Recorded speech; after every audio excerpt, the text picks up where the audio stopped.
Bienvenidos, hermanos, amigos, todos esos televidentes, personas que están pendientes, ya activos, siempre esperando por este espacio, este programa, el programa de nuestro Señor Jesucristo, el Evangelio de Cristo, poder de Dios para salvación. Lo que siempre nos trae acá a este espacio es el Evangelio, predicar el Evangelio, predicar la palabra de Dios. Y a eso es a lo que nosotros estamos acá. Eso es a lo que venimos. Vamos a la Escritura, a lo que nos compete. Y hoy es un día, si se quiere, especial para nosotros, al equipo de Evangelio de Cristo, porque nos hemos dado a la tarea de exponer la palabra conforme al título de este espacio televisivo, que es Evangelio de Cristo, poder de Dios para salvación. Es una serie de 2 predicaciones, las cuales inicio el día de hoy, su hermano en Cristo, Mauri Tobar, y continuará mi hermano José Miguel Segura. Entonces, a lo que vinimos, a exponer la palabra. El título del mensaje es dar respuesta a esa pregunta que muchos ahora mismo pudieran estarse haciendo, porque tanto se habla del Evangelio, tanto se escucha del Evangelio, muchos hablan del Evangelio, pero realmente, ¿qué es el Evangelio? Y en específico vamos a hablar hoy de qué es el Evangelio de Cristo. ¿Qué es el Evangelio de Cristo? Vamos a enfocarnos en el texto de 1 Corintios capítulo 15, desde el versículo 1 hasta el versículo 4. Esto es llamado, para muchos entendidos, es llamado el mejor resumen que tiene la Escritura conforme a lo que es el Evangelio. 1 Corintios capítulo 15, versículos del 1 al 4. Dice el Señor: además os declaro, hermanos, el Evangelio que os he predicado, el cual también recibisteis, en el cual también perseveráis, por el cual asimismo, si retenéis la palabra que os he predicado, sois salvos, si no creísteis en vano. Porque primeramente os he enseñado lo que asimismo recibí, que Cristo murió por nuestros pecados conforme a las Escrituras, y que fue sepultado y que resucitó al tercer día conforme a las Escrituras. Cuando se habla del Evangelio, es un concepto común o muy común, y lo vamos a ir viendo, lo vamos a ir desarrollando un poco más, pero se habla de que son buenas nuevas, buenas noticias. Esto es lo que llamaríamos un mensaje, y lo vamos a ir viendo, vamos a ir poco a poco desglosando esto. Pero quiero, a modo de introducción, hablarles sobre algo que, como diríamos, en la navegación o en la búsqueda o en esos momentos, o en un momento que tuve frente al televisor, no acostumbro mucho ver televisión, pero estuve cambiando, dando a esos canales, y me consigo o me tropiezo con un canal de televisión donde tienen la costumbre o acostumbran a pasar muchas series de tipo médico, se llama series médicas. Y me llama la atención porque en ese momento me quedo instalado viendo un poco esta serie, y hay un caso en particular que me llamó la atención y me hizo reflexionar un poco también sobre este tema, y es una persona que sufrió un accidente.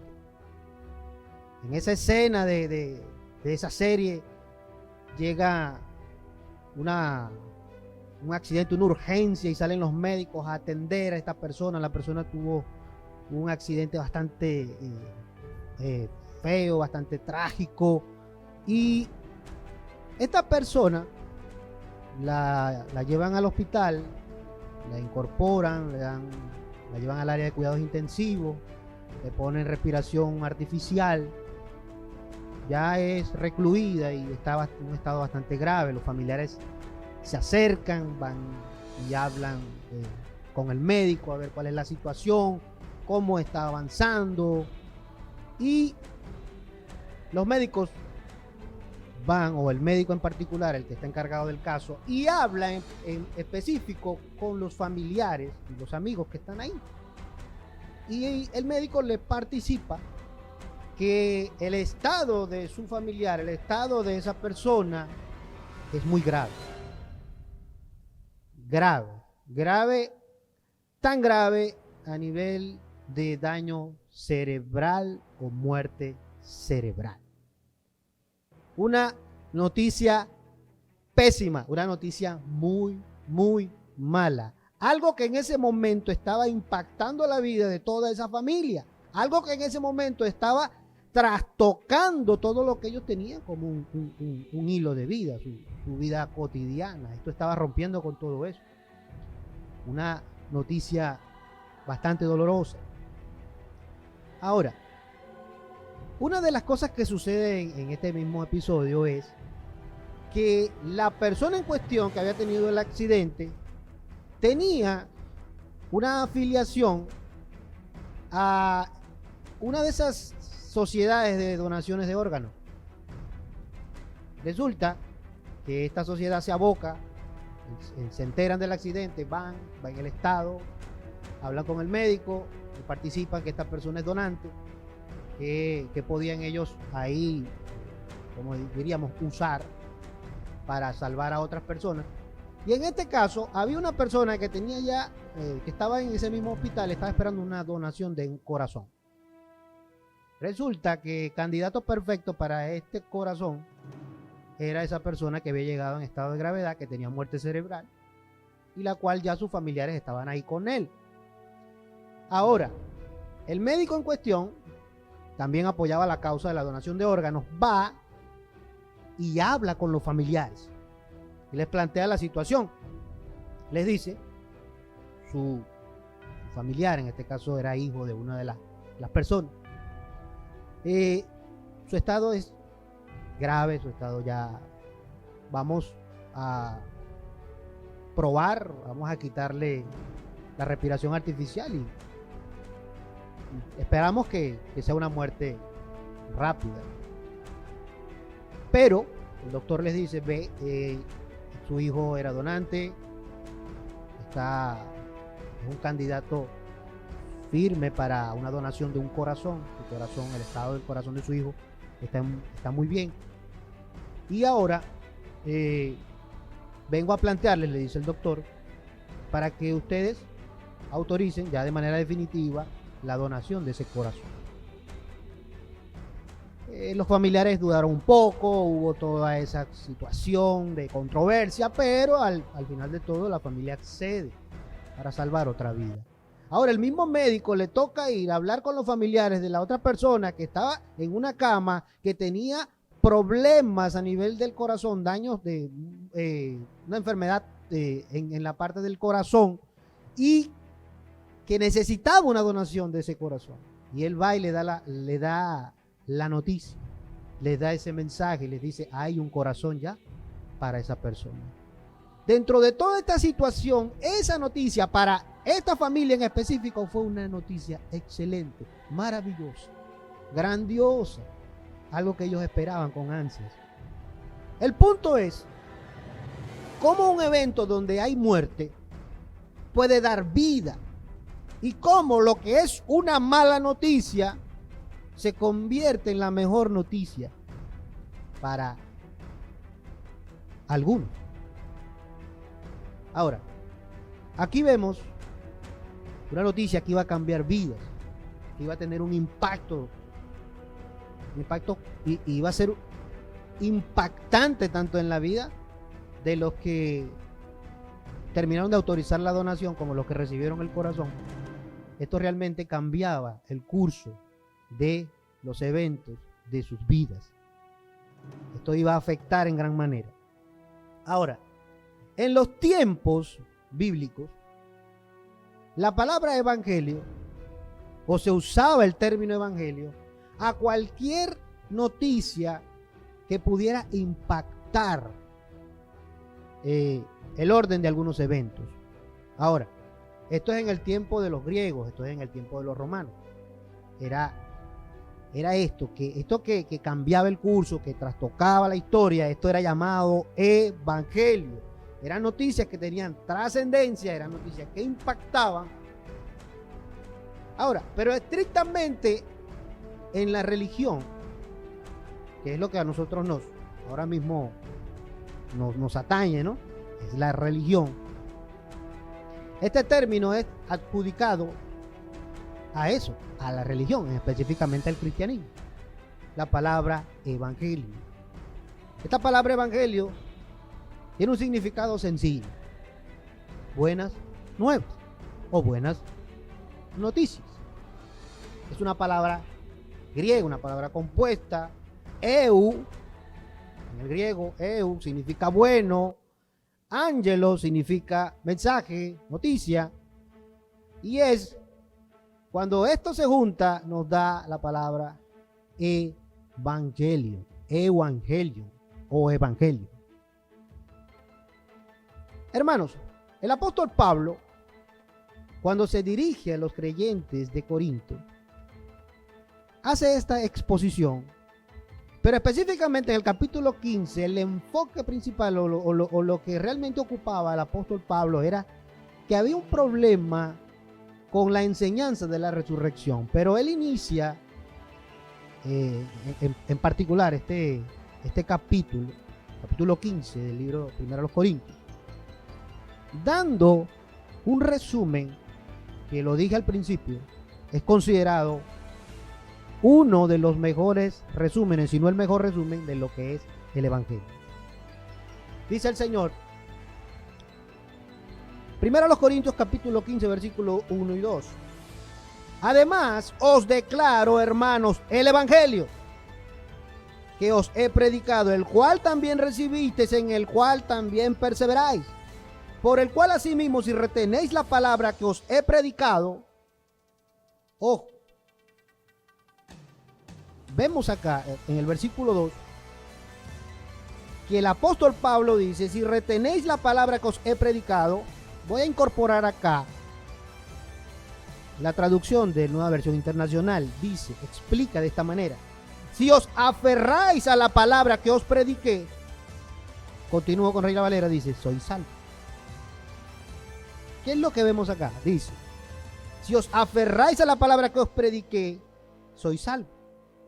¿Qué es lo que quiere decir el apóstol Pablo acá? No hay salvación aparte o fuera del evangelio. Si no creísteis en vano. En este caso pudiéramos decir que si no creísteis o que creísteis tal cual creen los demonios. Los demonios creen y tiemblan, pero no se someten. Ahora, el versículo 1 de 1 Corintios 15, versículo 1 dice: además os declaro el evangelio. ¿Qué es lo que está diciendo el apóstol Pablo acá? Y hace el énfasis: el evangelio. Un evangelio, el evangelio, el único evangelio, versículo 2, que salva. Si a ese te aferráis, si en ese perseveráis, eres un salvo. Es lo que está diciendo el apóstol Pablo acá. El evangelio, no cualquier evangelio, sino el evangelio. El evangelio que salva, el único que salva.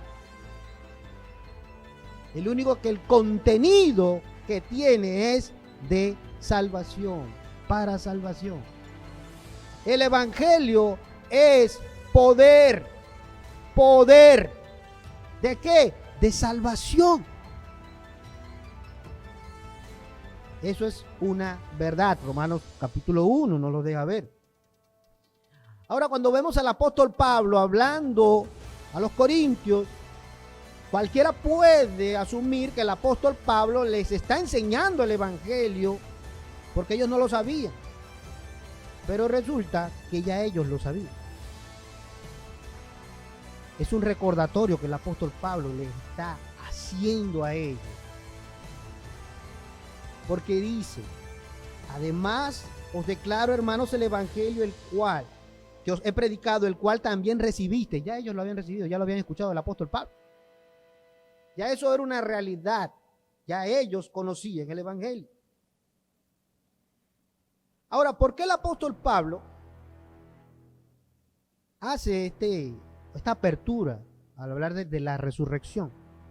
El apóstol Pablo quería dejar sentado, siendo contundente en la exposición, en esa carta que le envía a los hermanos de Corinto, que ese evangelio tenía un contenido.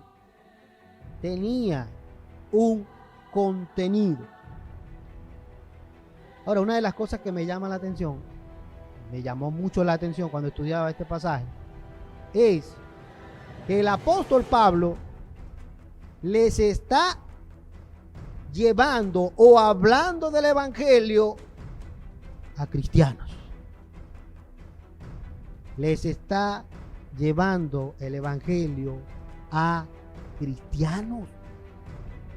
Ahora, en lo particular, si eso no es un problema, no sé qué será. Que a un cristiano se le enseñe o se le muestre a Cristo, o en este caso la obra de Jesucristo. Ahora, yo me puedo hacer esta pregunta: ¿será que ahora en la iglesia contemporánea se necesita saber qué es el evangelio? Pensemos. Ahora, ¿será que de una u otra manera estamos diluyendo o edulcorando el evangelio? Si el apóstol Pablo le estaba hablando a los corintios creyentes, es porque algo tenía que recordarles, algo les estaba enseñando, y esto quedó plasmado en la escritura también para nosotros como iglesia del Señor. Ahora, ¿qué preguntas más? ¿Qué otras preguntas nos podemos hacer nosotros? ¿Será que ya nosotros contamos con otros evangelios? ¿Será que ya para nosotros como cristianos hay otros evangelios? ¿Será que ya para nosotros hay un evangelio que te promete que no habrá pobreza, que habrá prosperidad, que no tendrás problemas? ¿Será que ese es el evangelio que estamos predicando? ¿O será que estamos predicando un evangelio donde nuestro enfoque principal es en la labor social? ¿O será que el evangelio que estamos predicando es aquel evangelio que le dice a las personas: ven a mi iglesia, siéntate en mi iglesia, llena mi iglesia, no importa que no creas, recibirás la bendición? ¿Será que eso es el evangelio? ¿O será esos evangelios que se están predicando o que estamos nosotros predicando? El apóstol Pablo, años 55, 56, las fechas aquí difieren mucho. Recuerdo conversando con el hermano con respecto a la fecha, me dijo: hermano, diga aproximado, que no se meta en problemas. Aproximadamente 55 al 58. No tengo problema. Pablo escribe a los corintios. Ahora, el ataque o lo que estaba sucediendo acá era algo que iba enfocado en uno de los dos eventos principales del evangelio, que es la muerte en la cruz del Señor, y lo otro es la resurrección de Jesús. El ataque iba por la resurrección. Pablo entiende la necesidad de hablarle a estos hermanos. Pablo entendió: oye, tengo que hablarle a estos hermanos, y voy a empezar desde el principio del evangelio, de la buena noticia, de la buena nueva. Este mensaje de buena o el mensaje de Dios. Ahora, el primer encabezado es el contenido del evangelio de Cristo. El contenido del evangelio de Cristo. Versículos 3 y 4. Porque primeramente os he enseñado Vean que el apóstol Pablo dice, primeramente os he enseñado lo que asimismo recibí. Lo que asimismo recibí, dice el apóstol Pablo. El apóstol Pablo les está diciendo, yo les enseñé tal cual sin alterar. No le he cambiado nada. He sido fiel, es lo que el apóstol Pablo está diciendo. Porque primeramente os he enseñado lo que asimismo recibí. No lo he edulcorado, no lo he cambiado. He sido fiel. El apóstol Pablo en Gálatas capítulo 1, versículos 11 y 12 dice, más os hago saber, hermanos, que el evangelio anunciado por mí no es según hombre. Pues yo no lo recibí, ni lo aprendí de hombre alguno, sino que por revelación de Jesucristo. Ahora, nosotros podemos decir, hermano, que podemos o que estamos predicando fielmente el evangelio. Estamos predicando fielmente el evangelio. Ahora, lo que el apóstol Pablo dice, porque primeramente os he enseñado. Ahora evaluemos, ¿será que nos han enseñado el evangelio? Tú, amigo que estás ahí, examina eso en tu vida cristiana. ¿Será que tú o te han enseñado? ¿Será que a ti te han enseñado el evangelio? ¿Será que te han dado el enfoque principal de tu vida cristiana? Debe girar en torno al evangelio, debe girar en torno a la figura de Jesús. Nos han enseñado eso. Ahora, ¿hay fidelidad en nosotros entonces a la hora de predicar el evangelio? ¿O son las experiencias personales las que están ocupando el tiempo de tu predicación? Lo que tú sientes, lo que tú quieres, lo que tú has vivido, eso es lo que está ocupando tu tiempo de predicación. O son las experiencias de sanidad, o son las experiencias de expulsión de demonios que te ocupan el tiempo para tú demostrar el poder de Dios. ¿Tú crees que estás demostrando el poder de Dios cuando te inspiras hablando de experiencias de sanidad, de experiencias de expulsión de demonios, y tú crees que ahí estás exponiendo el poder de Dios?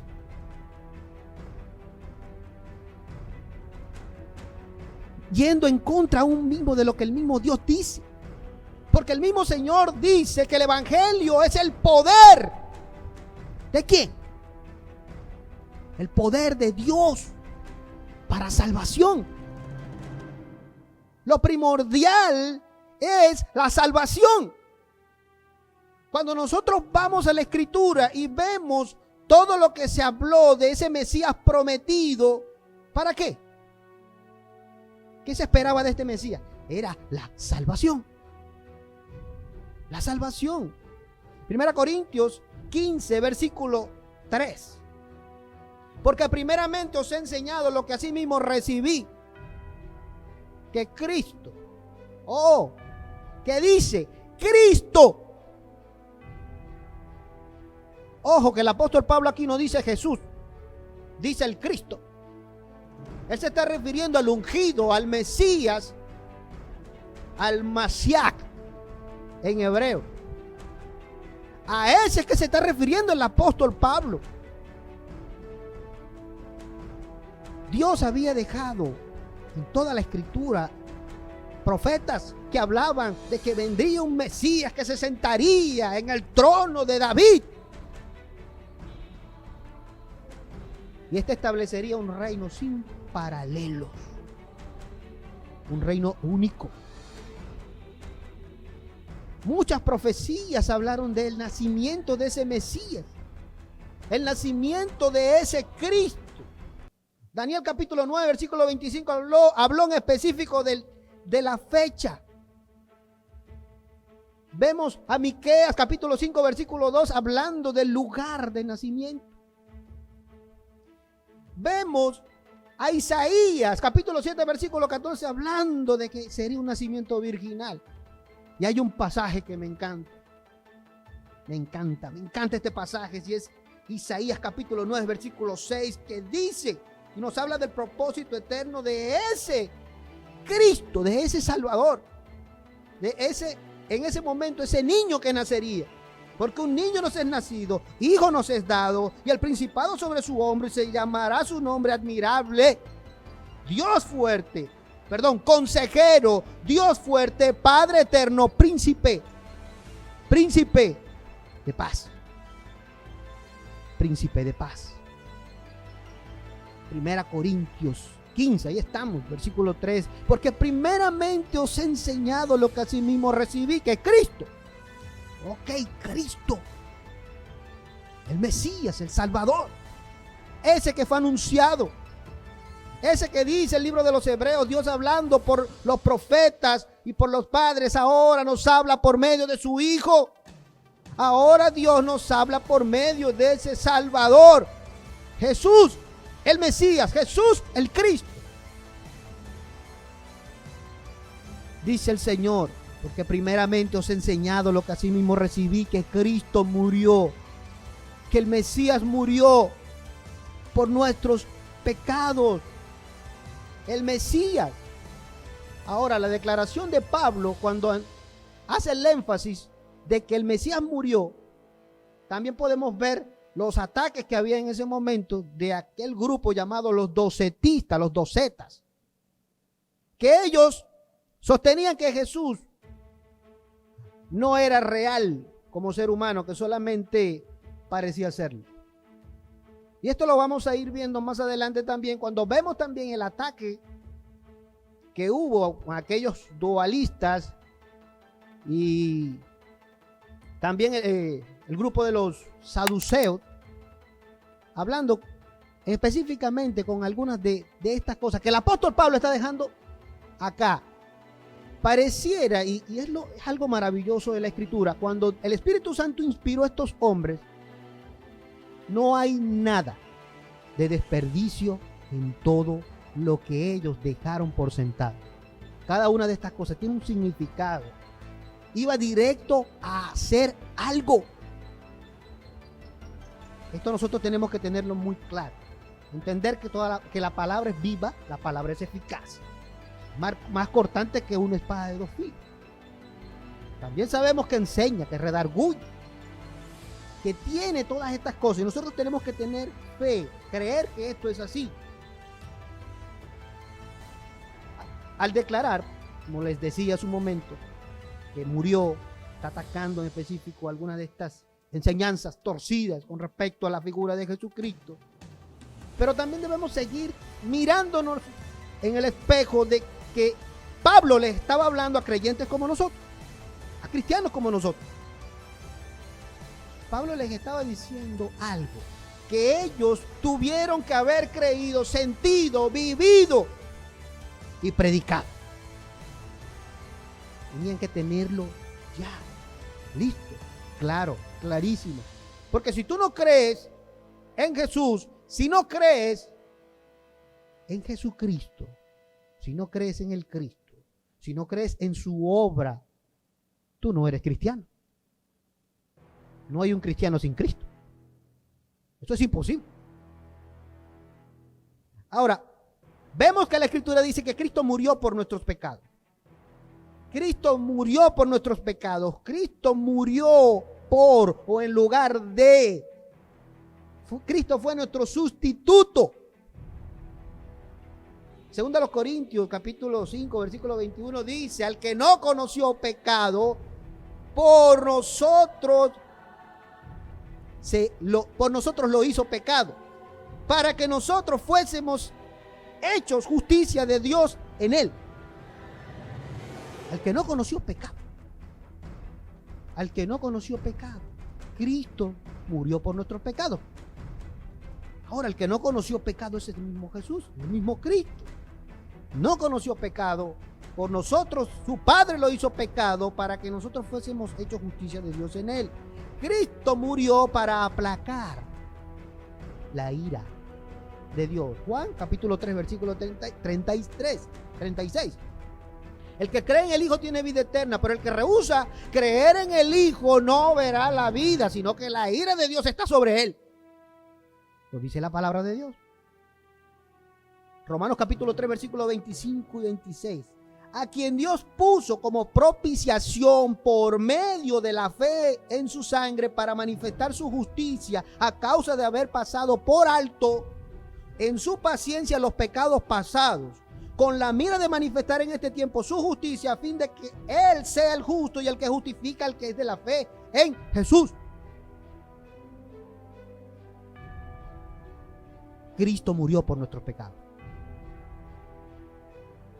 El apóstol Pablo les habla de esto a los creyentes de Corinto, a los cristianos de Corinto. Le está hablando a evangélicos.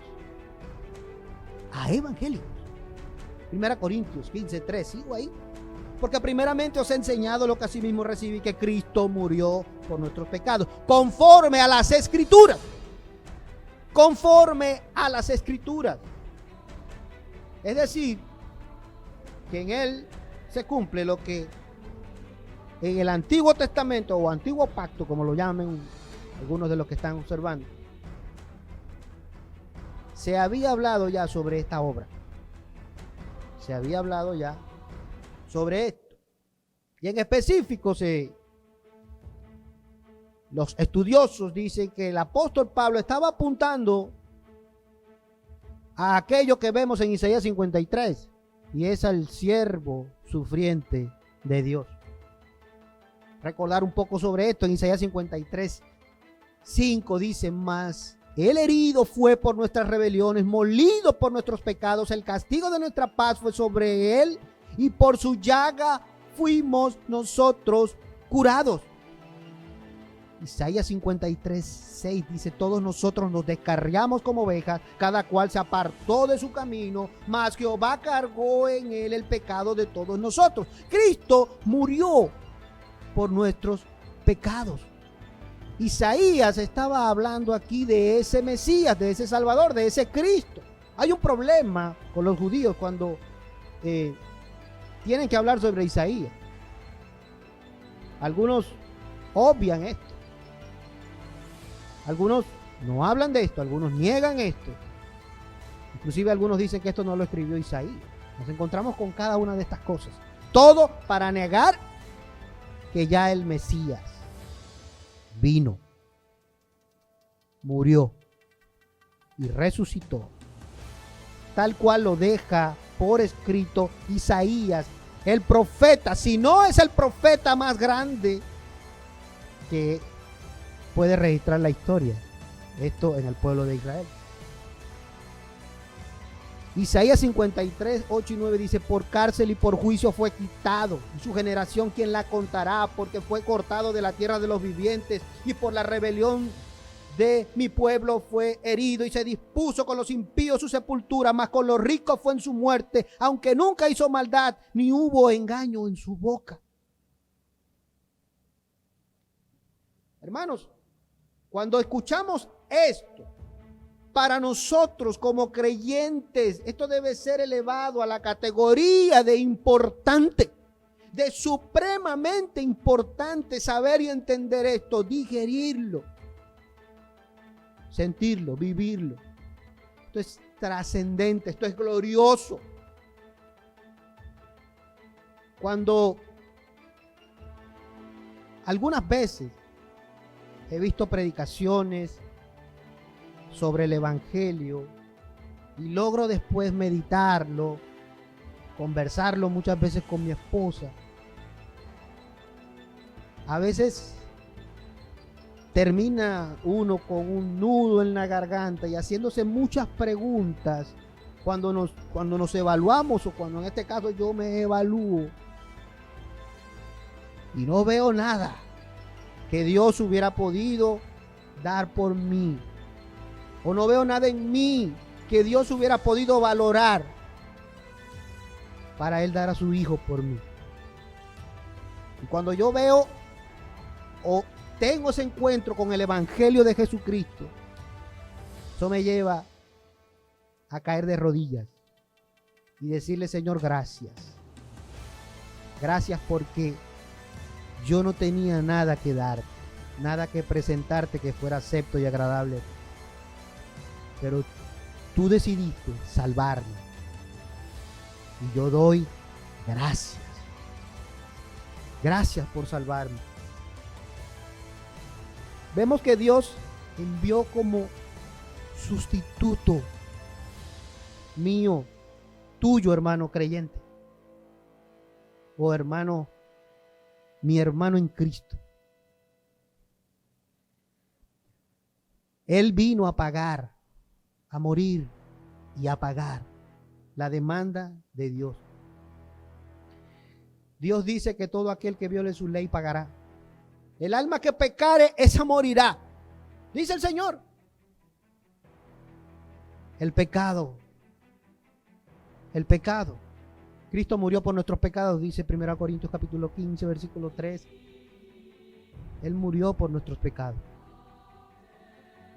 Ahora, fíjate que esa buena nueva, fíjate que esa buena noticia va tomando forma cuando alguien vino como sustituto tuyo y mío a morir, porque la Escritura nos dice que la paga del pecado es muerte. Y si tú eres un pecador y cometes pecado,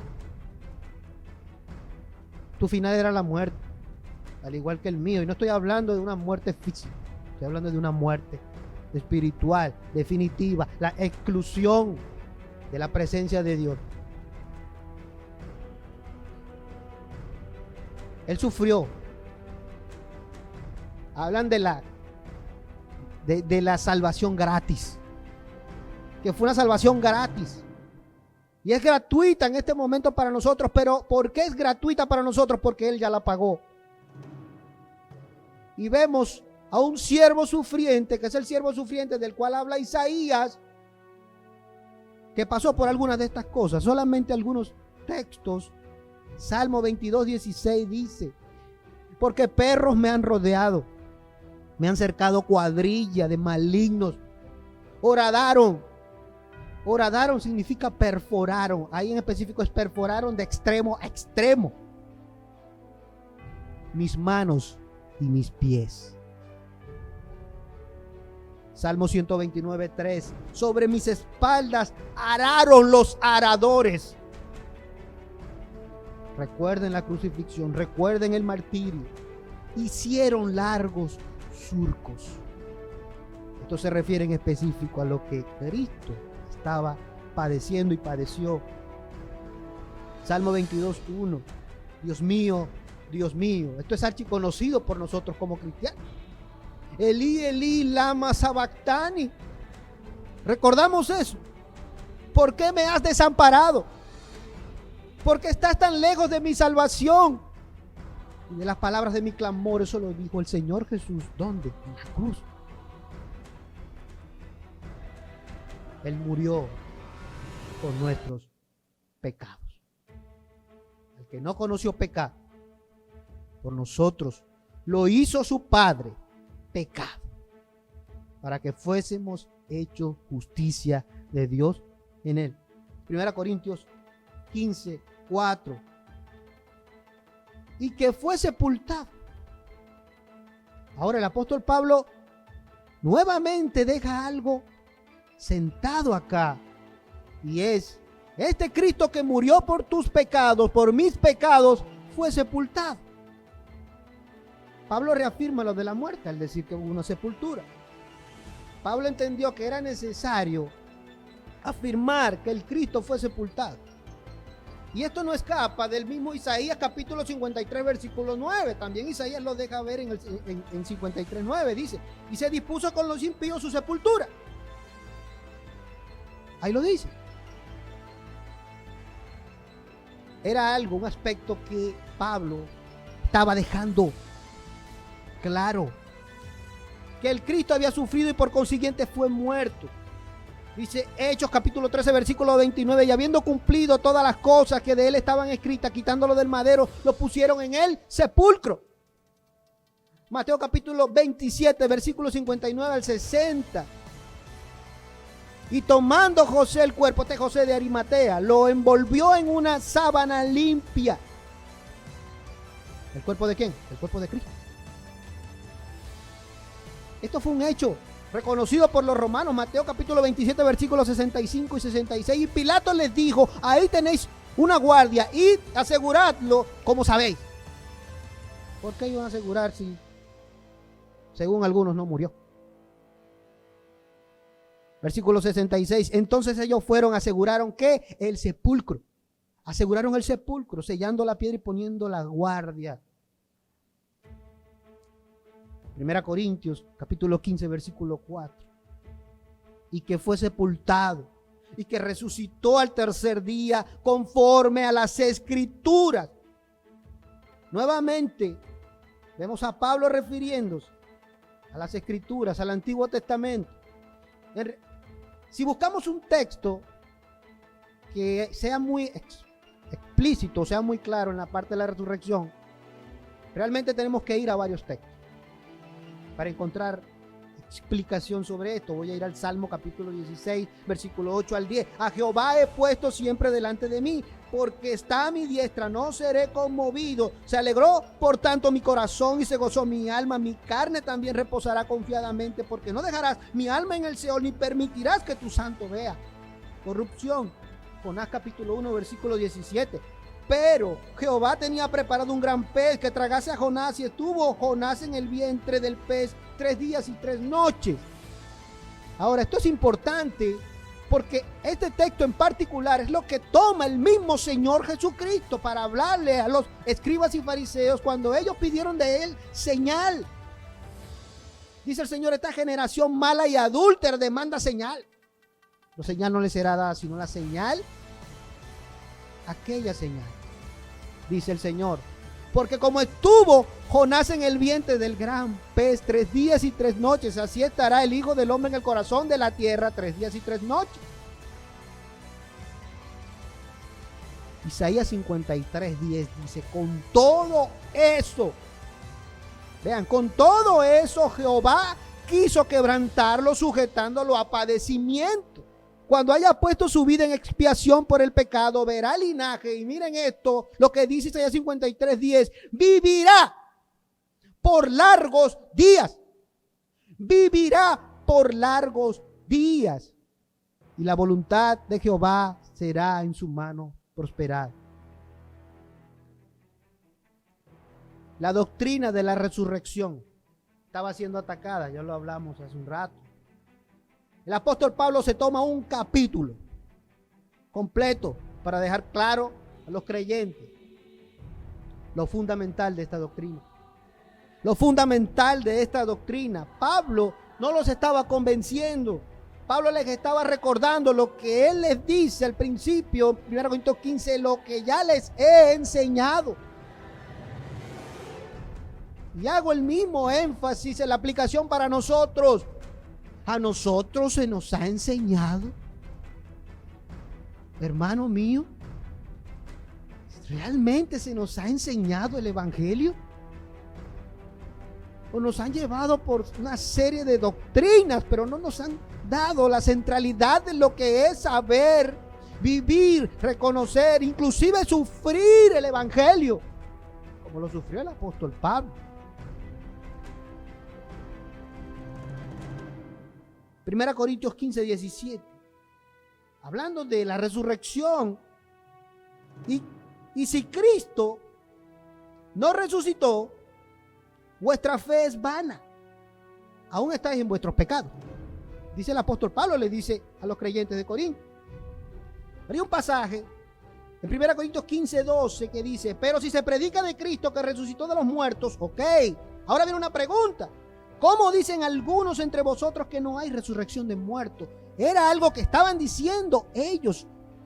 Según nos deja ver el texto, ellos creían que Jesús había resucitado, pero había dudas de su resurrección.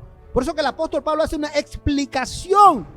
Y es algo contundente sobre la resurrección. 1 Corintios 15, 13. Porque si no hay resurrección de muertos, tampoco, miren lo que dice el apóstol Pablo, tampoco Cristo resucitó entonces. Entonces todos estamos muertos en pecado. Esto lo dice el apóstol Pablo. El evangelio es la buena nueva. Esa buena nueva que te deja ver lo malo. Ok. Es una buena nueva que te deja ver lo malo, lo viejo, lo corrompido.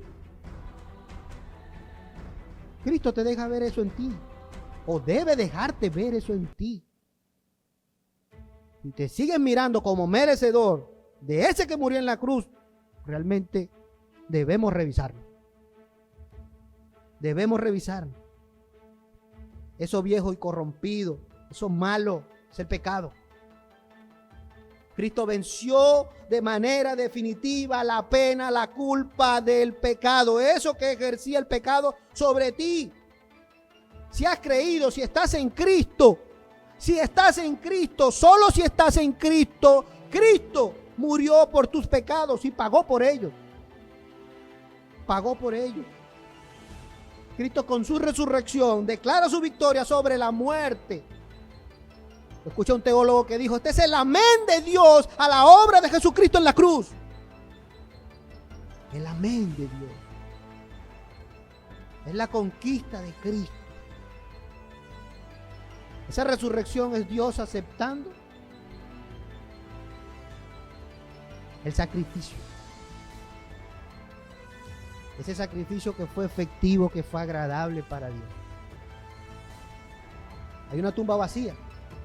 Hay una tumba vacía y un cuerpo que todavía buscan. Todavía.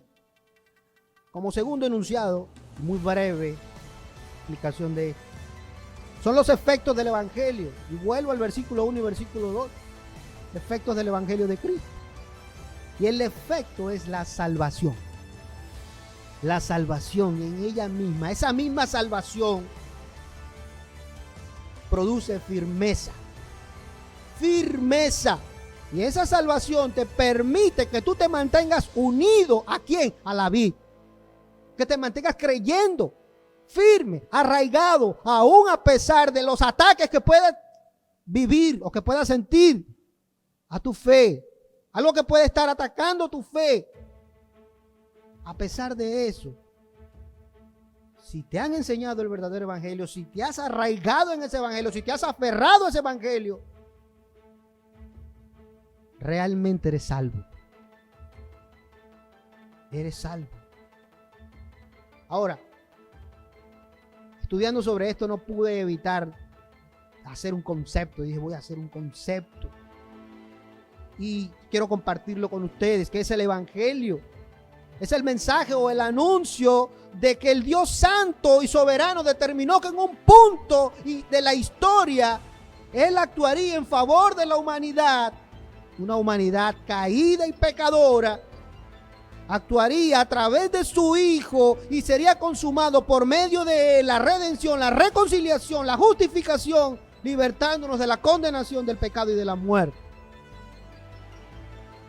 El evangelio. El evangelio. Ahora, amigo que estás ahí, que no crees en Jesús, pero estás ahí. Dios te está permitiendo estar ahí. Escucha. Esto es lo más grande que tú pudieras llegar a tener en tu vida. Imagínate que tú eres ese moribundo del que hablamos al principio, que tiene una falta de un corazón, que está a punto de morir, necesita un corazón nuevo y se le da la buena nueva de que alguien murió y ese que murió le va a otorgar esa salvación de la muerte y de las consecuencias de haber tenido un corazón podrido y un corazón enfermo. Si tú has entendido esto y reconoces esto, reconócete como pecador. Sé ese moribundo. Sé ese moribundo. Acepta ese favor de Dios, acéptalo. Cree las buenas nuevas, cree el evangelio de Jesucristo, cree que Él murió por ti, cree que Él resucitó, cree que Él fue el que consumó, fue el que venció, consumó la obra perfecta de salvación, venció a la muerte. Y Él vendrá por segunda vez Lo esperamos. Lo estamos esperando con ansia. Acepta esa verdad de Jesucristo. Vívela. Ahora, para ti, mi hermano creyente, recordarte que debes tener presente a cada instante de tu vida la verdad del Evangelio, tener en cuenta que no ganamos nada, que todo lo ganó y lo pagó Él. Que debemos ser agradecidos. Agradecimiento es lo que a nosotros muchas veces nos falta, porque cuando no agradecemos la obra de Jesús es cuando no accionamos en una vida de fe, en una vida de santidad, cuando menospreciamos el sacrificio de la cruz, cuando menospreciamos lo que Él hizo por nosotros, es cuando tendemos a ser cristianos nominales, que no actuamos en fe, no vivimos en fe, ni vivimos por fe. Debemos nosotros tener en nuestro ser esas marcas del Evangelio, esa obra de Jesús viva en nosotros. Debemos ser agradecidos. Tan grande era lo que teníamos que pagar, que el mismo Dios tuvo que venir a pagar. Dios se hizo hombre. Ahora te digo, mi hermano, que el Evangelio sea esa fuente inagotable para cuando tú sientas que tus pies están cansados, cuando sientas que no estás amando lo suficiente, recuerdes que alguien te amó para que tú no te canses de amar. Toda la gloria sea para el Señor Jesucristo, que nos salvó y nos amó y nos ama con un amor infinito. Que la gracia del Señor sea contigo.